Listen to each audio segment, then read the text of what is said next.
Como ya mencionaron, primero que todo, muchas gracias por no me conocen. Mi nombre es Catalina Rivero Jara. Yo me licencié el año pasado de la carrera de licenciatura en astrofísica en la Universidad Técnica Federico Santa María de Chile y actualmente estoy haciendo un magíster en informática. Entré hace muy poquito, entré este año, llevo recién 3 semanas, así que está todo recién comenzando, pero me tiene muy entusiasmada y ya van a ver por qué, porque les voy a ir comentando un poco de mi trabajo y todo, pero esa es mi situación actual.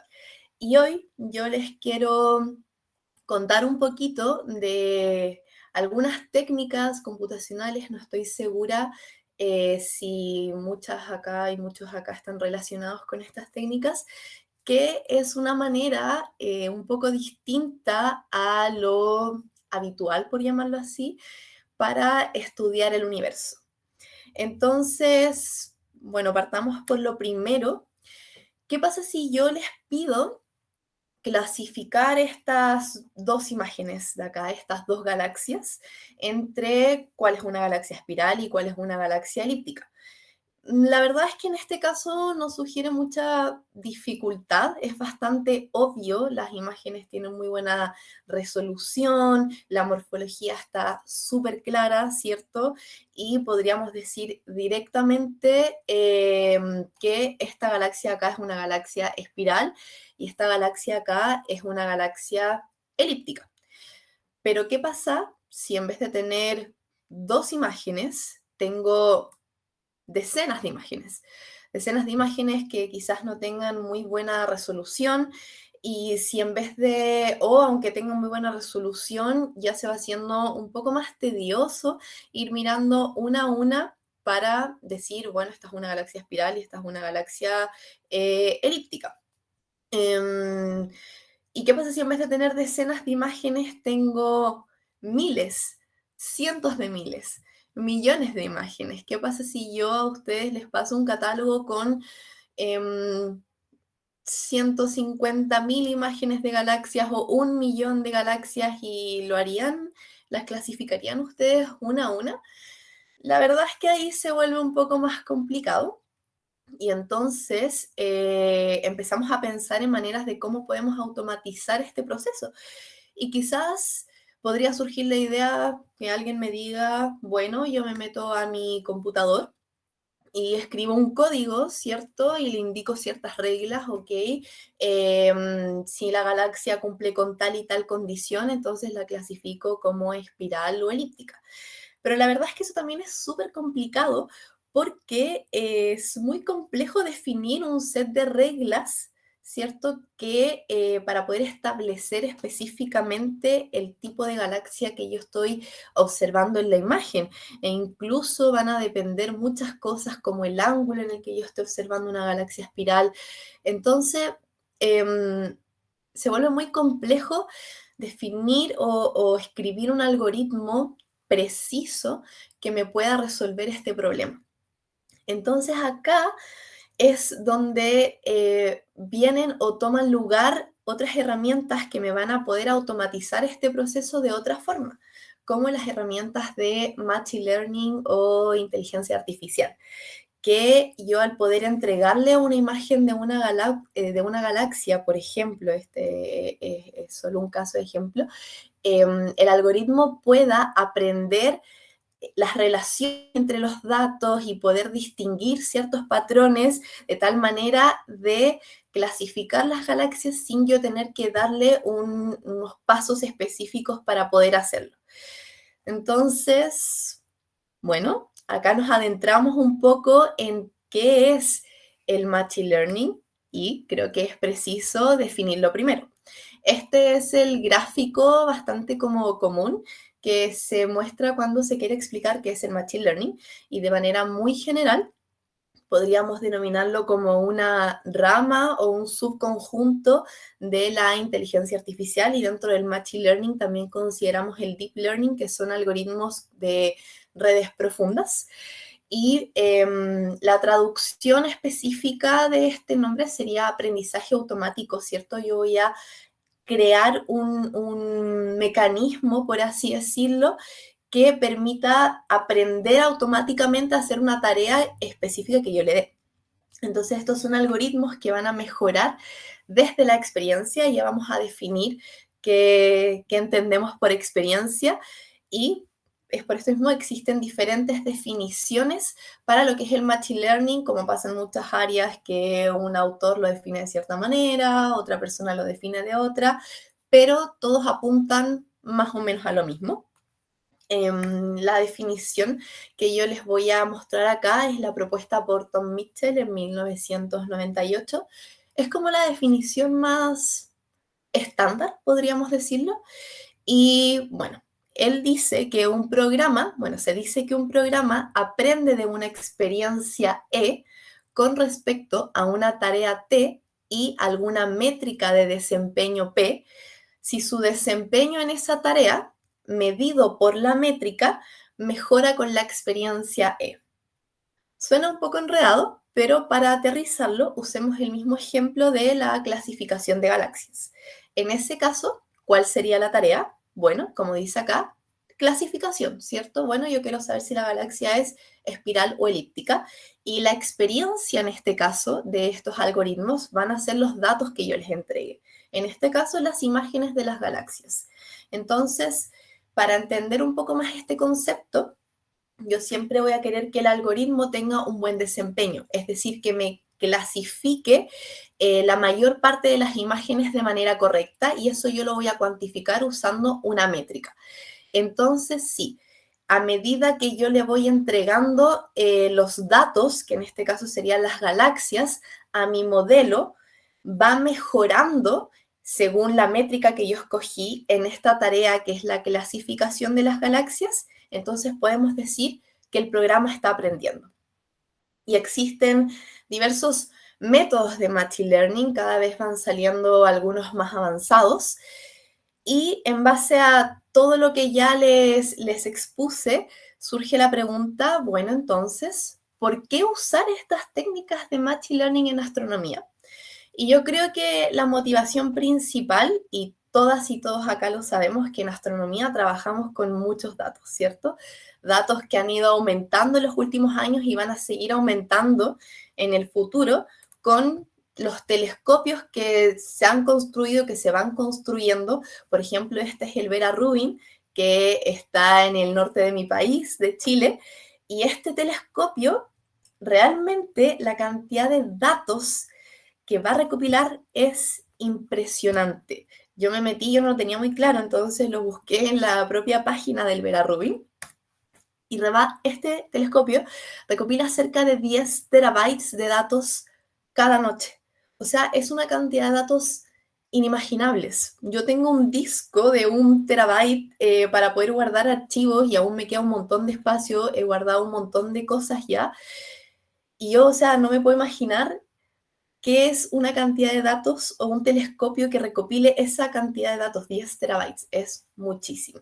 Y nosotros no solamente contamos con datos observacionales en astronomía, sino también con simulaciones, ¿cierto? Tenemos simulaciones en el ámbito de astronomía estelar, etcétera. Yo acá pongo simulaciones cosmológicas, por ejemplo, la de Illustris TNG, que es una simulación hidrodinámica, o la de Baco, y estas simulaciones nos pueden entregar cientos de miles o millones de datos.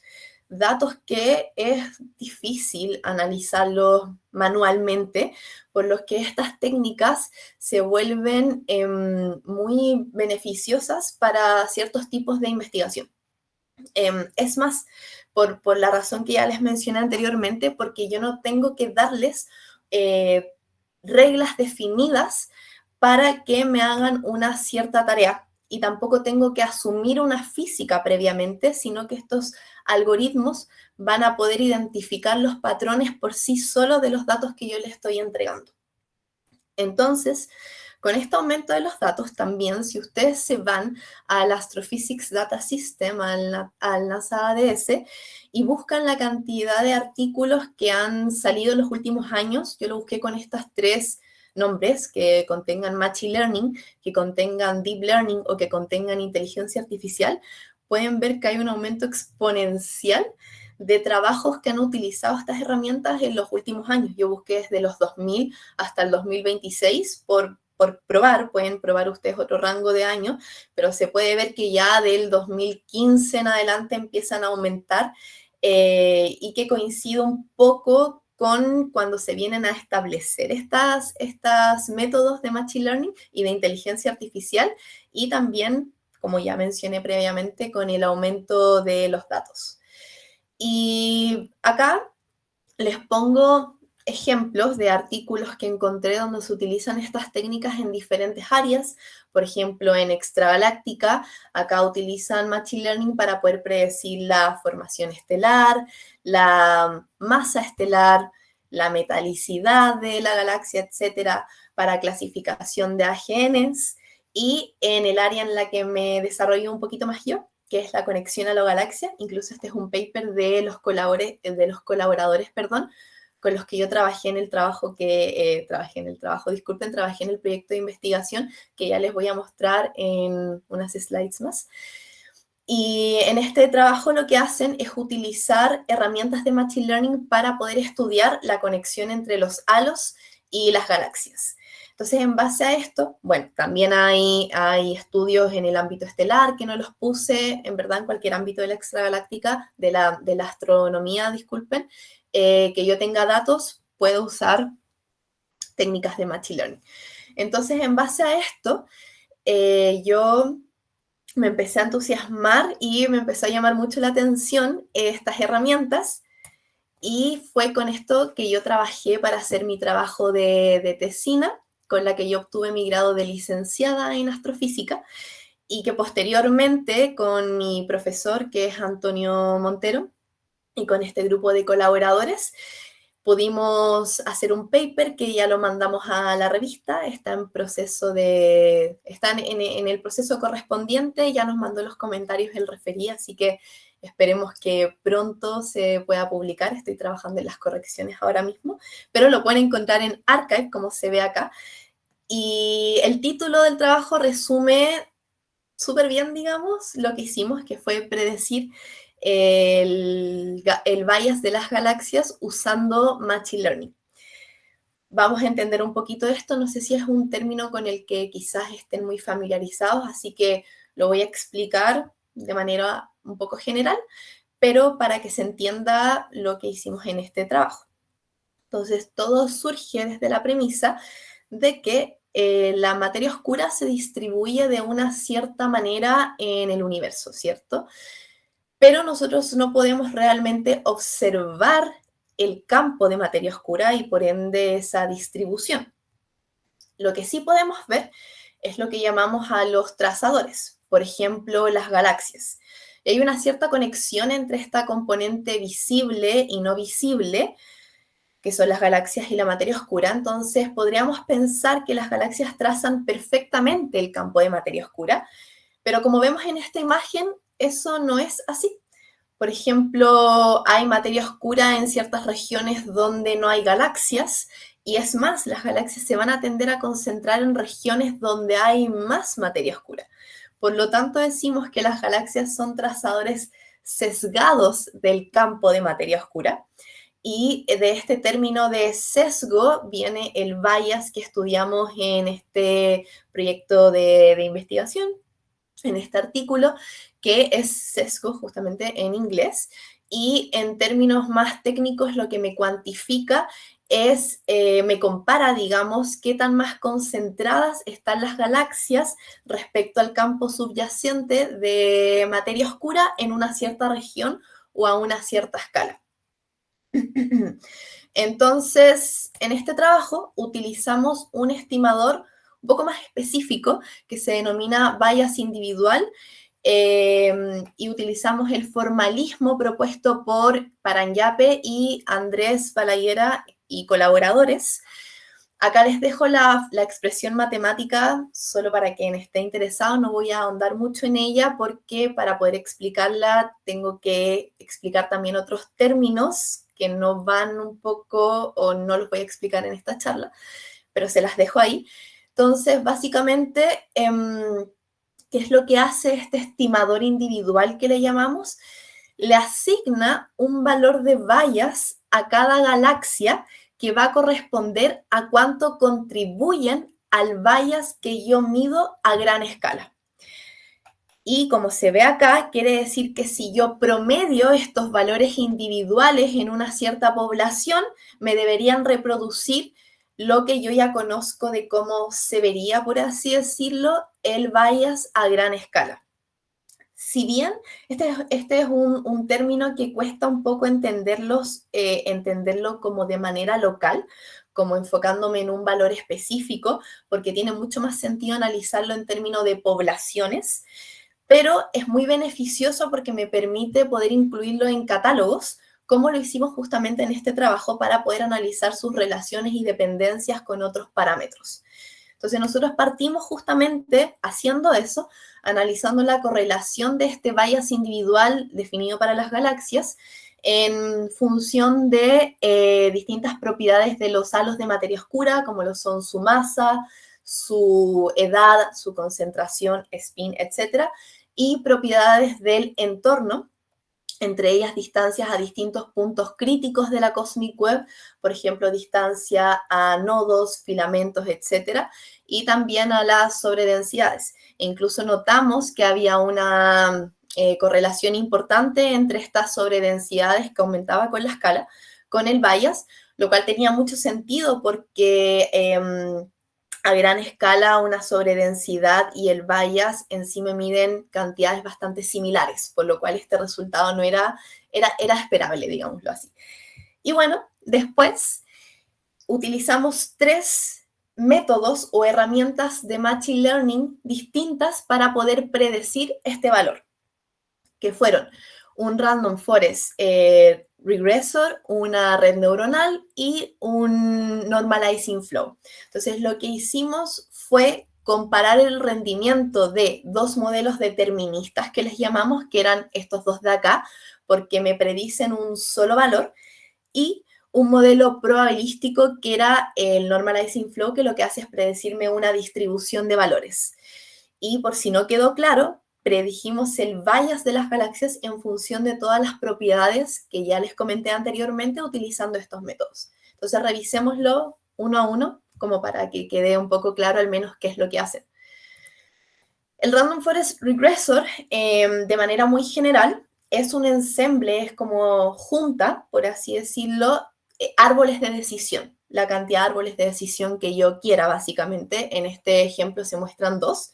Entonces yo le paso mis datos, mi input, que en este caso son todas las propiedades que yo seleccioné, para que vaya separando o agrupando los datos, tomando decisiones de tal manera de poder generar un valor que sea lo más parecido al valor real que yo quiero obtener, el valor real del bias. Entonces va tomando decisiones como, ¿es este valor mayor o menor que esto? Y así va tomando decisiones los árboles en cada uno de sus nodos. Cada árbol genera una predicción y luego la predicción final que me entrega este modelo va a ser el promedio de cada uno de los valores que me dio cada árbol por separado. Entonces, primero usamos este Random Forest. Por otro lado, usamos una red neuronal. Las redes neuronales artificiales se crearon con el objetivo o se inspiraron, mejor dicho, en el funcionamiento de las redes neuronales biológicas, en el que yo tengo un input y lo hago pasar por diferentes capas compuestas de nodos, donde cada nodo va a procesar la información de una cierta manera, y la idea es que esta red pueda ajustar sus parámetros de tal forma de generar un valor también que sea lo más parecido al valor real. Y así es como la red va aprendiendo. Y por último, utilizamos un modelo probabilístico, un Normalizing Flow, que lo que hace es poder transformar una distribución muy simple, como por ejemplo una gaussiana, en una distribución mucho más compleja, la distribución que yo quiera básicamente, mediante una serie de transformaciones, funciones que sean diferenciables e invertibles. Entonces es una especie de mapeo entre dos espacios o dos distribuciones distintas a través de una cadena de funciones que yo puedo definirlas de manera conveniente, puedo usar splines, por ejemplo, etcétera.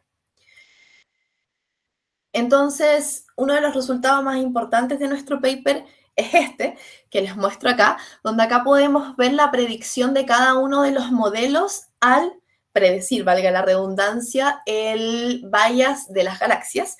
Y podemos notar que el modelo que tuvo un mejor rendimiento, y acá enfoquémonos en la línea morada, fue el Normalizing Flow.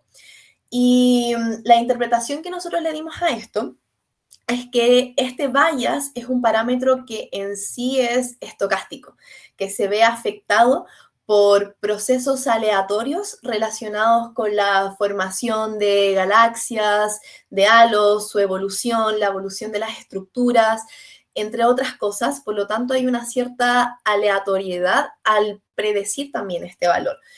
¿Qué quiere decir esto? O sea, si yo, por ejemplo, tengo una galaxia que tiene una cierta masa, a esa masa no le va a corresponder un único valor de bias, porque hay, como ya mencioné, una aleatoriedad en los procesos de la galaxia que puede hacer que pueda tener múltiples valores de bias, por así decirlo. O sea, puede tener dentro de un rango de valores, para que se entienda bien. Entonces, los modelos probabilísticos pueden captar mejor esa estocasticidad y me pueden reproducir con mayor precisión esa distribución de valores. Entonces, bueno, ya habiéndoles comentado un poco lo que hicimos en este trabajo, que si lo quieren revisar en detalle lo pueden encontrar también en el archive, y habiendo motivado también el uso de las técnicas de Machine Learning en la astronomía, que viene de la cantidad de datos que manejamos y de no tener que darle reglas específicas o asumir una física específica al momento de utilizar el modelo, es que claramente estas herramientas son muy útiles, pero creo que es súper importante preguntarse o cuestionarse qué rol han tomado en nuestras investigaciones. ¿Y por qué les digo esto? Hace un par de semanas atrás salió un artículo también muy interesante, que acá les dejo una imagen con el abstract, que es un artículo de David Hogg, en el que se debaten varios puntos muy interesantes. De partida acá, parte motivando su discusión de que hay modelos ya muy avanzados, todos los modelos que nosotros usamos en el trabajo que les mostré están un poco obsoletos desde el punto de vista como de informática. Hay modelos mucho más avanzados hoy en día y él menciona estos Large Language Models o grandes modelos de lenguaje, que son sistemas que me sirven como para analizar textos, resumir textos, etcétera. Yo no los he usado particularmente, pero estos sí se han usado para generar artículos científicos desde cero. Quiere decir que lo hacen desde la idea, perdón, hasta el paper final. Entonces aquí surge el debate, bueno, ¿qué tanto los vamos a utilizar o qué tan parte de nuestras investigaciones podemos volver a estas herramientas de Machine Learning o inteligencia artificial? ¿Son confiables? ¿Podemos hacer realmente ciencia con ellos? Porque, bueno, hay dos formas de verlo. Acá alguien me puede decir, no, claramente no podemos confiar en estas herramientas porque no lo hacen bien y la ciencia se construye en base a eso, en base a la confianza, o sea, de ir tomando el trabajo que han hecho personas desde hace muchos años atrás, que le han dedicado tiempo, estudio, entre muchas otras cosas para llevar a cabo sus trabajos, sus investigaciones, publicarlas, y yo tomo eso y puedo seguir generando conocimiento. Estos modelos claramente no son confiables y no lo van a hacer. Bueno, pero ¿y si lo hacen? ¿Y si hacen la ciencia bien, por así decirlo? O sea, van aprendiendo mediante la experiencia. ¿Y qué pasa si llegan un momento en el que pueden formular un buen problema de investigación, hacer una buena hipótesis, generar toda una metodología y sacar buenas conclusiones al respecto y poder publicar un trabajo? Y si lo hacen bien, ¿podemos confiar realmente en ellos? Y también está el otro lado de la moneda, de que probablemente todos acá sabemos cómo funciona un poco la academia y que las publicaciones son importantes al momento de postular a posgrados, al momento de postular a plazas de trabajo en alguna institución. Entonces, si estas herramientas me permiten hacer mi trabajo más rápido, ¿por qué no las puedo usar? Así que aquí va como la base del asunto y que yo estoy muy de acuerdo con muchos puntos que plantea este autor e incluso estoy muy de acuerdo con que él dice que acá la pregunta que hay que hacerse no es cómo hacemos astrofísica o cómo hacemos la ciencia en general, sino por qué la hacemos. Y creo que es muy importante que sea cuando sea que nosotros incluyamos estas herramientas en nuestras investigaciones, nos estemos constantemente preguntando eso, ¿con qué fin yo la voy a usar? ¿Por qué yo hago astrofísica y por qué la estoy haciendo de esta manera? Y por eso, si bien estas herramientas son muy útiles, creo que también es súper relevante tener siempre en mente que esa utilidad y ese uso se la damos nosotras y nosotros. Y creo que acá también hay que ser muy responsables en ese uso que nosotros les estamos dando. Yo soy partidaria de utilizar estas herramientas, en particular lo hago, yo me ayudo de ellas para poder hacer códigos cuando a veces son muy complejos y cuando no sé cómo hacerlo, para buscar bibliografía, pero ahí me hago también 100% responsable de la información que esa inteligencia artificial, por ejemplo, me está entregando y cómo yo la utilizo. Si me entrega un artículo científico, yo no voy a confiar a ojos cerrados de que lo que me está diciendo es verdad. Yo voy a ir y voy a comprobar que efectivamente ese artículo esté bien, de que me dé la información que yo necesito. Y siempre está recordando que yo no estoy hablando con una persona, sino que estoy hablando con una inteligencia artificial. Y creo yo que son muy buenas herramientas de apoyo, pero no hay que descansar completamente en ellas o dejar que hagan todo el trabajo por nosotros, porque ahí también se pierde el sentido de hacer ciencia.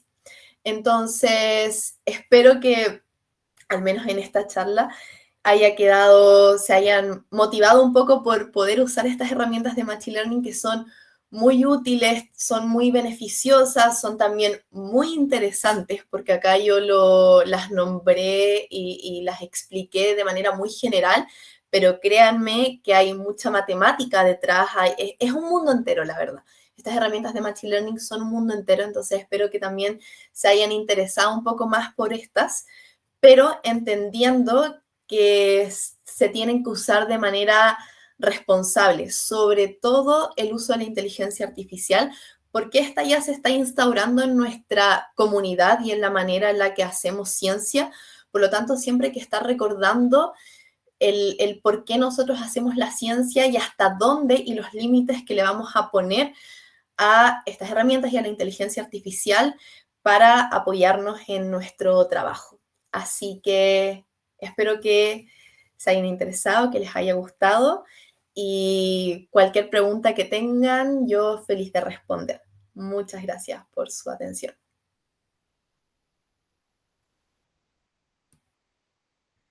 No sé si...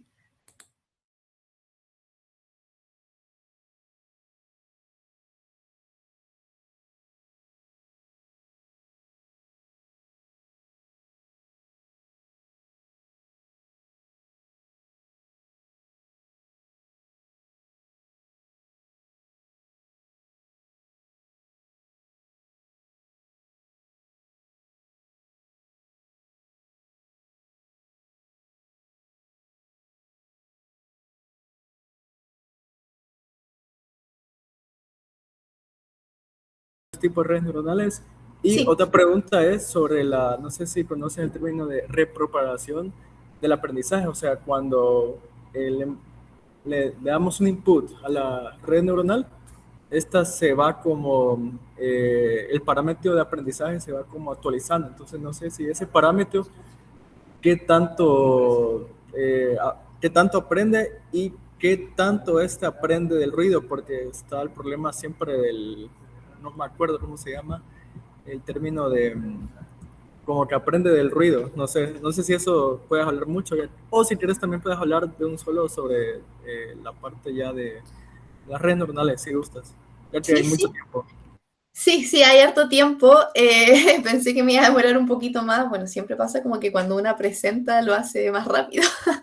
Pero sí, mira, La red neuronal que nosotros utilizamos específicamente en este trabajo era una red neuronal fully connected, que se llama, completamente conectada, con una cierta función de activación. Utilizamos ReLU en todas las capas, excepto en la última capa, en la capa de salida, que era lineal.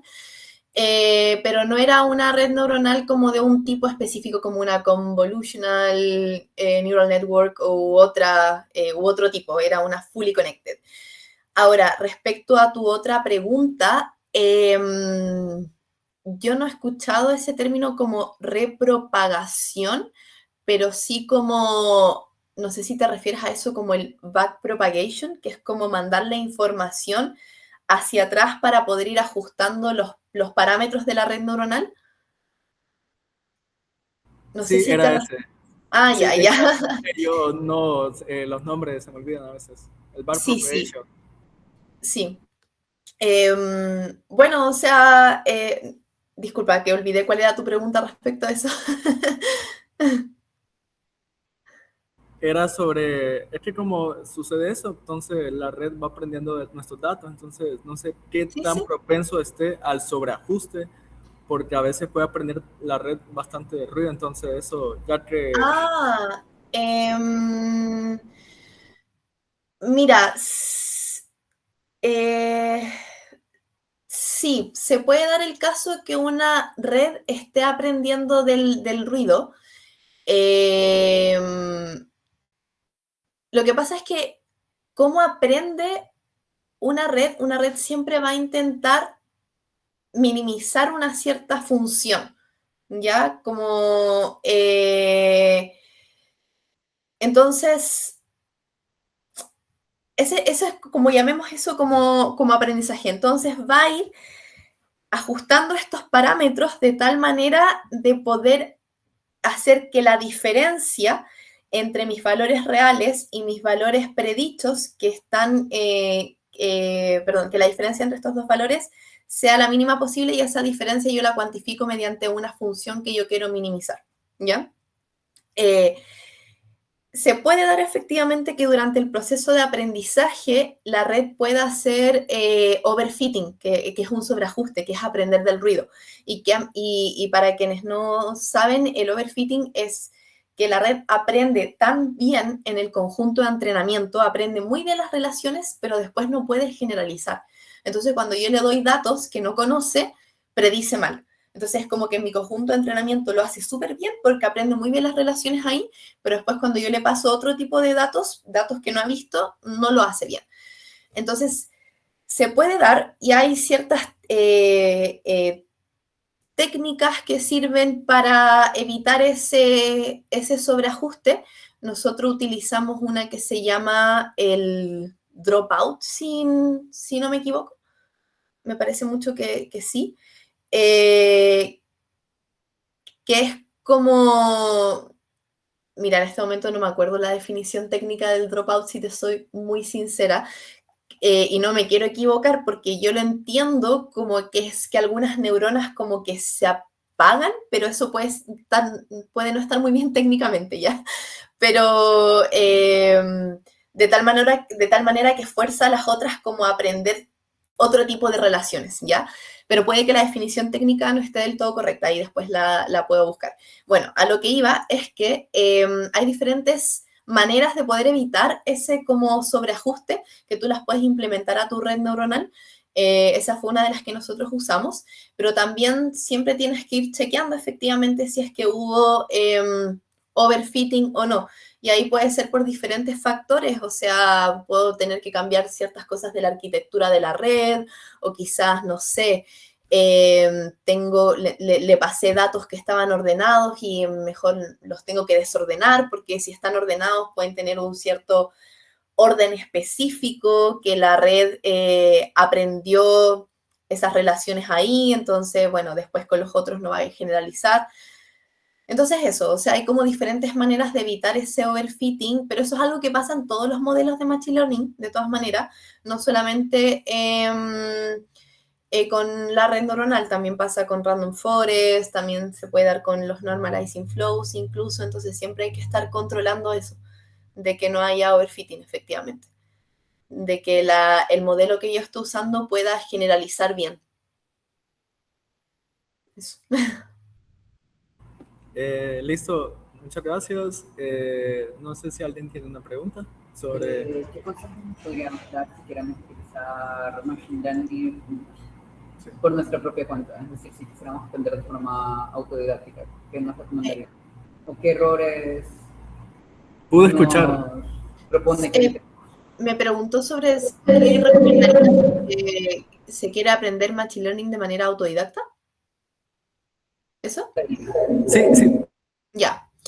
Sí, mira, de hecho fue un poco mi caso porque yo durante la licenciatura tomé un curso que era de introducción a Machine Learning, pero como les dije, es todo un mundo. De hecho, por eso ahora estoy como profundizando más en este magíster que estoy haciendo y es uno de los motivos por los cuales lo tomé, para poder seguir aprendiendo todo, para poder aprender en mayor profundidad las redes neuronales, cómo funcionan, etcétera, etcétera. Pero cuando yo empecé, hay varias cosas. De partida, generalmente no sé cómo funcionará allá en su universidad y en su país, pero acá, por ejemplo, en el mío se hacen varias escuelas que son como, no son conferencias porque no es que la gente vaya a presentar trabajos ni nada, es como ir a clases, pero es como un curso muy especializado y muy enfocado en algo. Entonces yo asistí a varias escuelas de Machine Learning para aprender sobre un poco más sobre estos modelos. Varios libros, hay un montón de libros, muchísimos. Entonces empecé a buscar en internet libros que me pudieran ayudar, videos de YouTube, especial para redes neuronales está este canal Three Blue One Brown o Three Brown One Blue, no sé cómo es, pero hay, explica redes neuronales también muy bien. Y bueno, eso, y yo creo que siempre, siempre, siempre se consolidan mucho más ese aprendizaje cuando lo aplicas. Entonces, quizás podrías tomar algún set de datos también de alguna simulación o algo así, como si es que no tienes un proyecto definido o no estás trabajando con alguna persona, pero si lo quieres hacer de manera autodidacta, sabemos que hay un montón de datos astronómicos que podemos sacar de algún survey o cualquier cosa, y los podrías empezar a intentar aplicarlos por tu cuenta.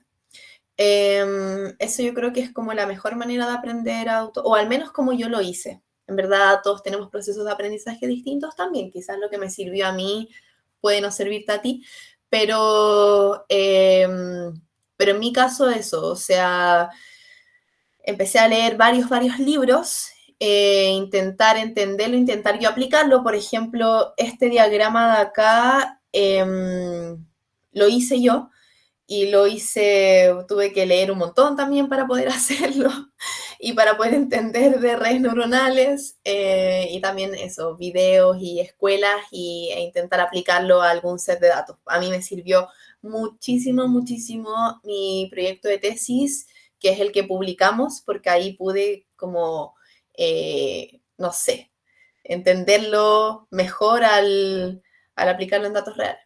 Eso.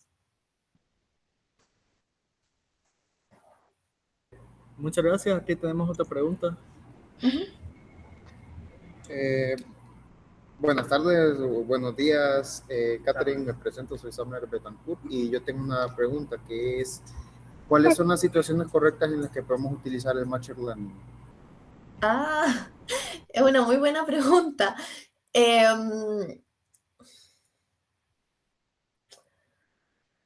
No sé si haya una situación, no sé si es lo mejor catalogarlo como correcto o no correcto. Quizás es como, depende mucho del problema. Depende mucho del problema y de la cantidad de datos que tengo. O sea, si yo tengo un set volviendo al ejemplo de la clasificación de galaxias, si yo tengo un set de 10 imágenes, ¿para qué voy a usar Machine Learning, cierto? Entonces, depende mucho del problema que yo quiera que yo quiera resolver y el objetivo específico también con el que yo lo quiero hacer. Por ejemplo, ¿qué pasa acá? Voy a poner como ejemplo el trabajo que hicimos nosotros. Hay una cierta relación entre las variables que nosotros usamos y que podría estar determinada por alguna función, ¿cierto? Pongámoslo como una función matemática, es decir, mi output, no sé, un f de x es igual a tanto, ¿cierto? O sea, como me relaciona, no sé, voy a sacar como ejemplo la masa del halo y el bias, ya para poner esos dos. Entonces hay como una relación entre esos dos, pero esa función, si es que hubiera una función definida, no la conocemos, es desconocida, ¿cierto? Entonces, lo que hacen estos modelos de Machine Learning es precisamente eso, es como intentar aproximarte una función que te modele bien esa relación. Entonces, como nosotros no conocemos eso, tenemos un montón de datos y además nos gustaría poder aplicar estas técnicas después a datos observacionales, donde a veces te toca predecir algo, por ejemplo, a ver, ¿cómo lo puedo poner en un ejemplo? A veces eso, te toca predecir algo que tú no tienes información, pero lo quieres predecir en base a otra cosa, ¿sí? O sea, como si yo no pudiera medir observacionalmente este bias, entonces, pero tengo la otra información de mis datos observacionales, entonces a un modelo de Machine Learning le meto esa información que tengo para que me prediga lo otro, ¿sí? Por eso el primer paso fue testearlo en simulaciones para ver cómo funcionan, ver qué modelo es mejor, porque es un set de datos controlado. Entonces, ese es como el caso de este trabajo en particular. Hay otros trabajos que todos tienen un objetivo distinto, entonces creo que es como una pregunta igual bastante subjetiva. Yo creo que no hay como algo correcto o no correcto, sino realmente es necesario usar Machine Learning acá o lo puedo evitar, por ejemplo. Yo creo que esa es como la pregunta, o de repente te encuentras con un problema y dices como, bueno, en esto quizás sí sería bueno aplicar estas técnicas porque lo va a hacer mucho más automático, por así decirlo.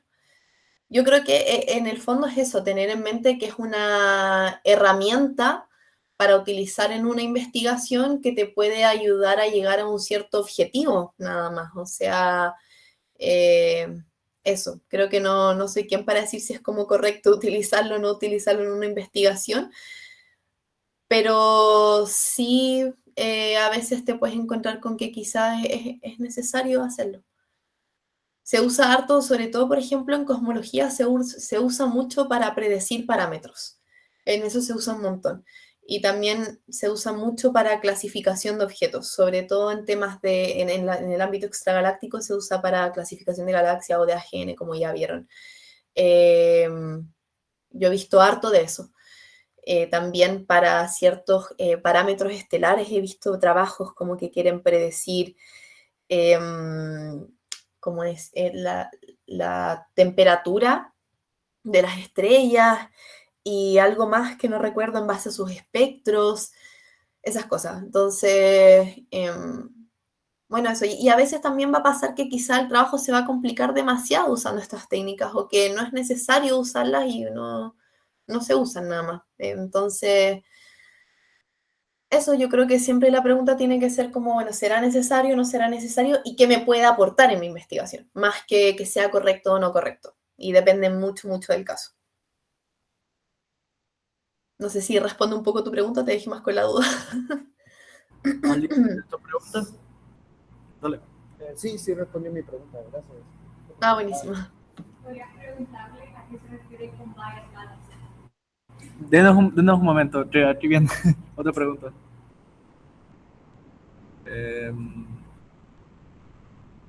Ok, hola, buenas tardes. Un gusto conocerte. Tengo una consulta. Cuando hablas de Bias Galaxy en sí, ¿a qué te refieres? No escuché la pregunta, perdón. Ok, hola. ¿Me escuchas? Es que escucho a la persona muy lejos, entonces no logro entender lo que me dice. Ok. Hoy sí me escuchas. Sí, ahora sí. Ok, te preguntaba, qué gusto conocerte, la verdad. Lo que te preguntaba era, ¿a qué te referís cuando mencionas esto de bias galaxies? No sé si es porque vengo comenzando la carrera, pero no entiendo como el término como tal. Ah, del bias de las galaxias. De esto. Sí, Sí, claro, sí. Es que esto es un poco, por eso quise hacer una explicación un poco general. Estos son términos que yo igual empecé a ver en el último año en el último semestre incluso de mi carrera por un curso como específico que tomé. Entonces, por eso hice una explicación un poco más general. Pero básicamente tiene que ver con esto, o sea, en el fondo el bias de las galaxias de alguna manera lo podríamos entender como que me va a cuantificar, me va a dar como un valor de qué tan bien las galaxias me están trazando el campo de materia oscura, ¿sí? Y realmente lo que te dice es qué tan más concentradas, porque me compara el clustering de las galaxias respecto al campo de materia oscura en este caso. Eso es como en términos generales lo que me cuantifica ese parámetro, ¿sí? Entonces, es un parámetro bastante importante también en el ámbito cosmológico porque ese clustering va a depender obviamente de los parámetros cosmológicos, de cómo evoluciona el universo, ¿cierto? Entonces se puede relacionar con todas esas cosas. Pero sí, es un parámetro un gracias, poco gracias. complejo, sí, Entonces, pero si no no sé hay si más ahí queda como una idea un preguntas, poco más clara. bueno, ya podemos terminar entonces. Entonces, te agradecemos bastante por la invitación. Démosle un aplauso a Catarina.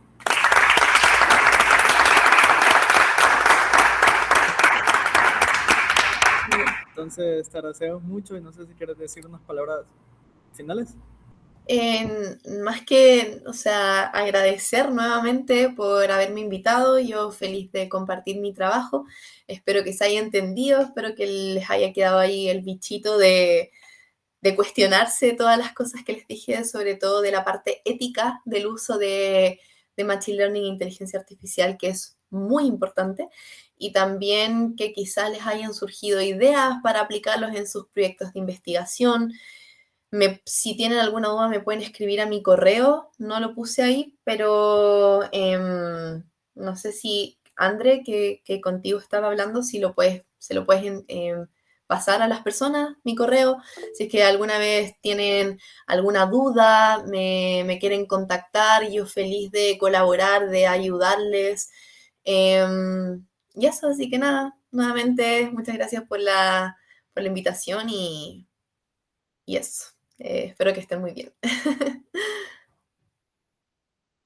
Ok, sí, yo se los voy a pasar a ellos y pues nada, te agradecemos por este tiempo que has tomado y pues listo, entonces, gracias. Entonces, Bueno, nos estamos viendo entonces, que les vaya muy bien. gracias, gracias. Adiós.